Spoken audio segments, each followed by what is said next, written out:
بسم الله الرحمن الرحيم فأنزل الله سكينته على رسوله وعلى المؤمنين وألزمهم كلمة التقوى وكانوا أحق بها وأهلها وكان الله بكل شيء عليما.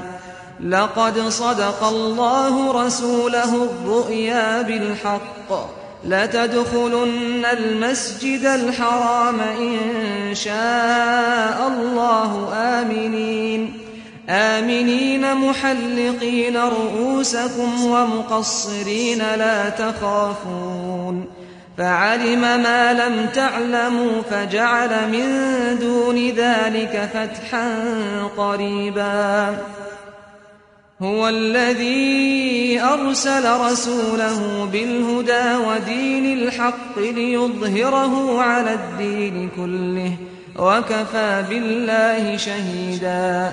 محمد رسول الله والذين معه أشداء على الكفار رحماء بينهم تراهم ركعا سجدا يبتغون فضلا من الله ورضوانا سيماهم في وجوههم من أثر السجود ذلك مثلهم في التوراة ومثلهم في الإنجيل كزرع أخرج شطأه فآزره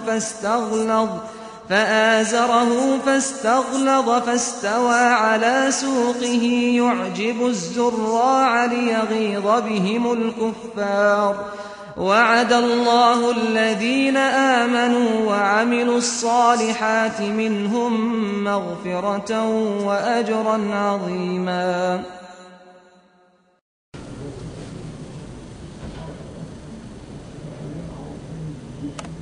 بسم الله الرحمن الرحيم.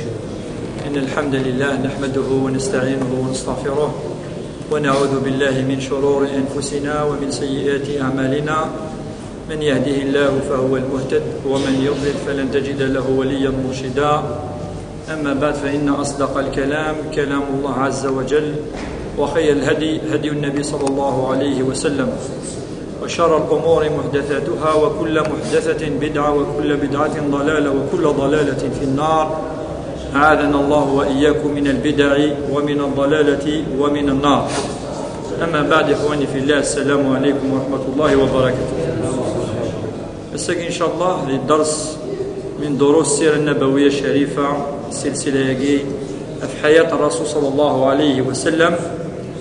الساقي رقم الدرس 19 يقول لك دي طابلو والعنوان ينس لنا نحبس للدرس الماضي كنا نبين الحكمة من تعدد أزواج الرسول صلى الله عليه وسلم. الحكمة من تعدد أي مقارنة أي الرسول صلى الله عليه وسلم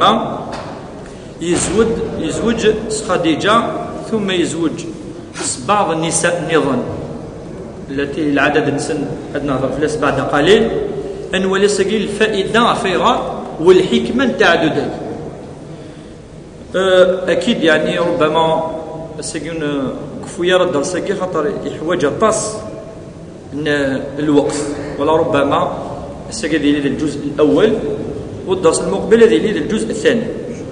السجن إن شاء الله أدنهضر بصفة عامة أمشي قارن الحكمة بصفة عامة.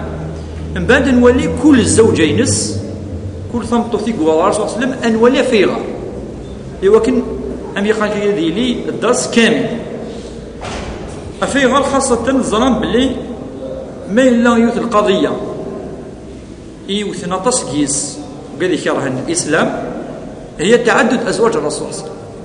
التصيوث الفلس سواء وقال يؤمن سواء النصارى يجي مقارنة الأوروبيين وغيرهم نصارى بصفة عامة. أشو تقارن من بين الكلام السن أتفض يون السن يقارد لقد كان محمدا رجلا شهوانيا ذركز عن شهوة طاس أفنش نيك زوجة طاس يقرد كان يسير وراء شهواته وملذاته، يتبع الشهوة ينس ويمشي مع هواه، لم يكتفي بزوجة واحدة ويغار يثمطوث كان، ولا حتى 4 كما أوجب على أتباعه.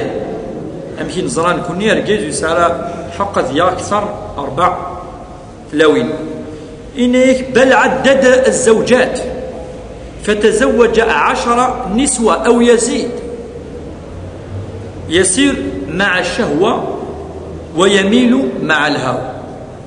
فكي مقارن كبر كلمة تخرج من أفواههم إن يقولون إلا كذبا. يونسك سن إنيك فرق كبير وعظيم بين عيسى عليه السلام، أي تكومباري عيسى وقدراسو، وبين محمد فرق بين من يغالب هواه ويجاهد نفسه كعيسى ابن مريم، وبين من يسير مع هواه ويجري وراء شهواته كمحمد صلى الله عليه وسلم. إذن أتولم يعني شبه يجي والكلام يجي أفراس صلى الله عليه وسلم إلى كتابنا تفطك يجي تصيد يظهرنك سواء نمشي للمستشرقين سواء قد يكره الدين وقد يغرانا راه حياة الرسول صلى الله عليه وسلم بإنصاف، وكان يتغرانا بالعدل. أظن الحقيقة النظام ماشي الحقيقة يجي إدنا غلطو وكيد البهتان وكي قرناز ذا سيدف الرسول صلى الله عليه وسلم أسيد فاقي إلى قص العلم سوا شوية يحس العلم ماشي يصير هناك يعني المجادلة بدون علم إلا قد تجد لضي وانا تحوز تقناص العلم. إذ وكان نخدم إن شاء الله نكون يسيك. أولا التعدد بصفة عامة، تعدد الزوجتين. النقطة اللي قلقت سنيون بلي أطاسن الأنبياء إكس عنتي وين أطاس ماشي كان الرسول صلى الله عليه وسلم. داود عليه السلام 19 لوي، وداود عليه السلام مذكور في التوراة الغرس قارن دكا يلا يتوكتب النبي 19 تلاوي. سليمان عليه السلام يسعى 700 تلاوين وقد 300 تخدامين يتجمع يثت ادقارن نوثني 1000 ديت كتاب الغرس. إبراهيم عليه السلام يسعى أكثر من زوجة، وهكذا. يعني التعدد بصفة عامة تعدد هذه سوى مركز النبي من الأنبياء كثرت مطوث يوث إلا غرسا إلا يعني ذي المجتمعات ولا ذي المجتمعات المسيحية اللي قارن كونين ساكن يوث مطوث اللات طوائف قناست لي مورمون يكتان كثار من يوث مطوث هرتورا. إذا تعدد دقيق لا غرسا تثناث ما إلينا يكون التعدد دقيق نساء هذه اللي مثلا ذا مسيحيين عشكيني ويجوزال يوكل العلماء قامنك نغرى التوراة نغرى الإنجيل آية إلنيا أوكي فيرسي إدي قارن حرم ولاش. إذا فنظهر من الحديث وقارنسا فكتاب زورت بصفة عامة هي أوكي فيرسي يسفتيد أنسل فيرسي دي الإنجيل نغدي التوراة إدي قارن ويجوزال ما تصور سنة ثلاو أكثر من يوث ولا حد أفاش يقدر النبلي كذا الطوائف ديال المسيحية أم اللي مورموناكي يكسعون كثر تمطوث أرتورا أخطر المسألة جائزة تجي النقطة ثمزوة تجي موجودة الغرس دي في الله ثم أدنعدي الرسول صلى الله عليه وسلم أدنغال أنفيقنا الذي هو أفضل خلق الله عز وجل. أولا النبي صلى الله عليه وسلم النقطة ثمزواروث إملمي يخدم التعدد داكي رسول الله إملمي يعني الوقت إملمي ديالنو يبد ثمطوث تسناث نا يجمع سنة ثلاوين ثلاثة نا أربعة نا أكثر إملمي يرك العلماء زران ماشي الحاجة يعني ولاد نثني تفرن الحقائق ولكن زران يكون النبي صلى الله عليه وسلم ذي مكة المكرمة ويسعى سنة ثلاوين ويجمع دو فام ذي مكة ذي مكة المكرمة يعني 13 سنة الدعوة وقدر 40 سنة ديال عمريس يعني 53 سنة